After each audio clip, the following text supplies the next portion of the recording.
today we're going to continue our One Piece rankings based on aesthetics. We don't care about power levels, we don't care about story beats today, just on how the arc looks. We're picking up the rankings midway through the pre-time skip arc, starting with Thriller Bark. So if you missed the first half, I highly recommend checking that out so you can catch up. And remember, our rankings are scored based on 4 criteria: art direction, character design, environment, and screenshot worthiness. All right, y'all ready? Let's get into it. Thriller Bark. Art direction gets a 5 out of 5. This whole arc just feels like a tonal shift for the entire series. It's dark, it's gothic. You can see that with not only the characters and the environment, but even the way that everything is drawn too. Like the shading and the shadows feel like they're enhanced so much just to communicate that gothic vibe, that darkness, that graveyard feel. And then we go from that dark, shadowy art style to sort of like the wispy strokes that we see in Brook's backstory. And even though it looks slightly different, it still feels uniform. That distinction carries out through the character design, which I gave a 3. You may seem kind of low, but I think Brook carries here. Like the brother looks cool for real. A skull with an afro, I've never seen the design like that before. And with the cane, come on bro. Piranha looks dope too. The pigtails, to her posture, to her colors. It's really giving angsty teenager. But what really brings it down is Gecko Moria. I cannot stand my dude's design, bro. Why is the brother's neck so long? What was they doing when they was drawing him up, bro? I'm not a fan of that. The environment gets a 3. Again, I like the idea, the consistency of the graveyard and the gothic architecture, but is this somewhere where I could see myself chilling? Absolutely not. And for screenshot worthiness, they just get a free 5 points because nothing happened. Overall, Thriller Bark gets 16 points, A tier. Next, let's jump into Sabaody Archipelago. Art direction is a 4. This is an island that is somewhat whimsical, but also holds a lot of importance for the franchise. I feel like it was pretty inconsistent because there's just so much that they try to jam into this arc that doesn't necessarily feel like there's a cohesion throughout. Character design and wardrobe get a 5. They introduced a ton of characters this arc. I'm not gonna go through all of them, but they all have sort of unique looks to them. Some of the notable ones are obviously gonna be Rayleigh and Shaki. We got all the supernovas, but the ones that stood out the most, obviously gonna be Law, Kid, Bonnie, and Beji. The big villains of this arc are the Celestial Dragons. Although it's not a cool design, I think it's such a smart design. The whole like astronaut thing is really cool to symbolize that they're like above the rest of these people. It just matches their attitude perfectly.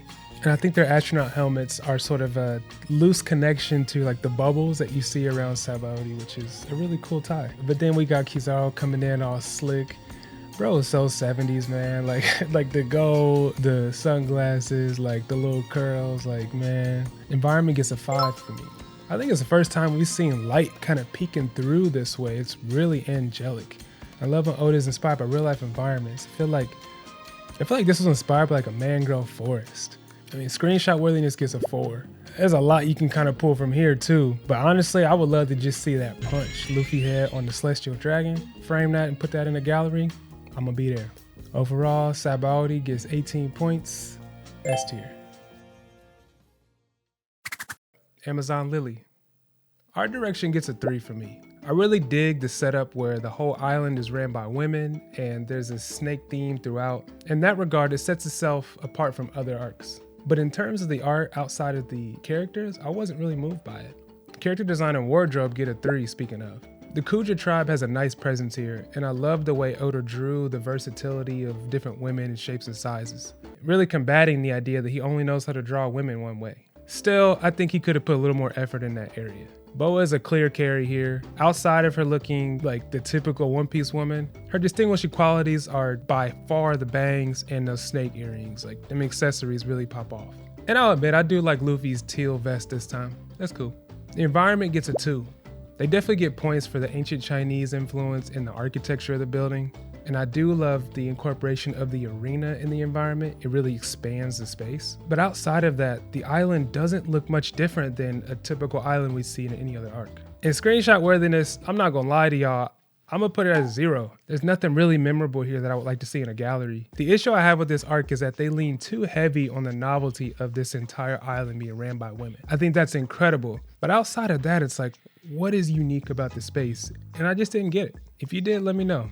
Overall, Amazon Lily gets 7 points, C tier. Next up is Impel Down. Art direction gets a 3. I think the theme is consistent throughout, but the prison break trope isn't really anything new. Character design and wardrobe also gets a 3. Since most of the characters are in their prison gear, there's not a ton of versatility, but I will say Ivankov and Inazuma really carry this. Like, they are the bright spots in this dark, dreary space. Jinbei is also introduced, but this version of him doesn't really work for me. The environment is a 3. I actually really like the idea of the prison being in multiple different levels, and how the deeper you go, the more intense it is. But again, that's more story than it is aesthetic. In screenshot worthiness, I don't think there's anything for me. That's a 0. Overall, Impel Down gets 9 points. C tier. Marineford. Art direction gets a 3. Marineford has to be the most memorable and iconic arc in all of One Piece so far. And in terms of the anime, it is the best animation I think we have seen to date. But in terms of the manga, I feel like the art is a little overwhelming at times. Like, Oda tries to fit too much in each frame. As beautiful as One Piece is, One Piece sometimes runs into this issue in the later arcs where there's almost too much information in the frame and it's hard to distinguish like what we're looking at, versus the earlier arcs where it's almost too barren and there's not enough going on. And so oftentimes I find there's a hard time to find that balance. And Marineford is one of the examples where I think there's just too much going on. An example is this frame with Luffy and Ace back to back with Ace's flames going off. It looks incredible, but to me it almost needs the color to really bring out the different layers, and where without it you kind of get lost in what's going on. And the same with this frame of the 7 warlords. Again, an iconic frame with so many different characters that we haven't really seen in one space all together. But you kind of get lost because you're like, wait, where does one body end and the next one begin? Speaking of characters in one place, character design gets a 5. I don't know what I need to say here, but everybody looks incredible. The admirals are dope. Obviously we got the 7 warlords. Whitebeard is so powerful, and that coat is just But the standout here has got to be Marco. The way Marco's flames were treated in this arc are different than I feel like I've seen in other flame users in other anime or manga. And to really understand Marco, you gotta see this brother in color. The purple with the blue and yellow flames, like, those are color combinations I don't think I would have ever recognized were dope unless I saw it this way. Environment gets a 5. This Navy base is more than just a backdrop, but a character too. It's dope. And the way that we see it transform from the beginning of the arc versus the end, where we can see the destruction over time, makes it really feel like we're getting 2 different environments even though it's the same place. In screenshot worthiness, it's a 5.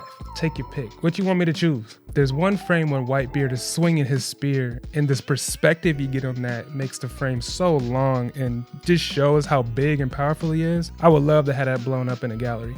Another is when Ace is getting ready to be executed and there's the swords right in front of his neck. The parallel that has with Roger's execution in Logtown is incredible. I would love to see those 2 images side by side in the gallery. That's just so poetic.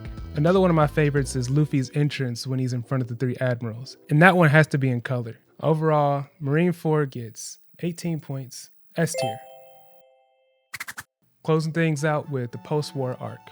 And I'm just gonna focus on the backstory at Dawn Island with our 3 brothers. Art direction gets a 4. This arc to me feels like it's more focused on story and characters than it is the art. But I feel the strong points come in the details, composition, and how our characters are fitting with one another within a frame. Like, my favorite moments in this arc are when the 3 brothers are all together. Not only is there a framing, but there's a color story that we get to see that is reflective of their personalities. Every time we see them on screen or on a page, they're wearing a color that's representative of their personality. For example, Ace is always in some sort of red because he's got that fire energy in him. Luffy's typically in like a yellow or something bright just because he's like optimistic and carefree. And then Sabo usually has some form of blue because he's a little more grounded, strategic. And we see it in subtle ways in other arcs, but it's really turned up in this one. And for character design, Sabo takes it here. Like, the top hat is such a distinguishing look. And I ain't gonna lie, I like Dadan's design too. I think anytime we get a versatile women design, we're winning. Her design might not be the most fire, but you can tell just by her design that she looks like she cares a lot about people, especially these boys. Environment gets a 3. There's nothing remarkable about the island, but it feels like a nice place of respite, not only for our characters, but for the viewers too, especially coming from Marineford. And I will say I do love the visual of the treehouse. It feels so nostalgic. Screenshot worthiness is a 3. And again, not a ton of memorable scenes in here I'd like to see in a gallery, But anytime we get our three boys together, I think there's an awesome balance, like this triangle that we get when they're all on the page or all on the screen together.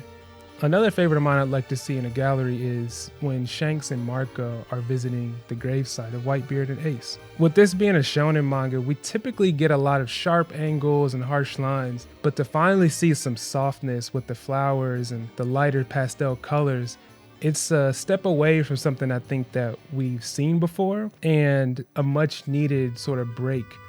Post-war arc gets 13 points, B tier. All right, so that's the full list for the pre-time skip art. How do we do? What would you change? Is there anything I missed? Any art that you liked? Characters I didn't talk about? Let me know in the comments. Next time we'll be ranking the aesthetics of the post-time skip arc, and I know y'all trying to be there for that. So make sure you like, comment, and subscribe, put on notifications so you know when that video pops up. In the meantime, be nice to each other in the comments, and I'll see y'all in the next video. Peace.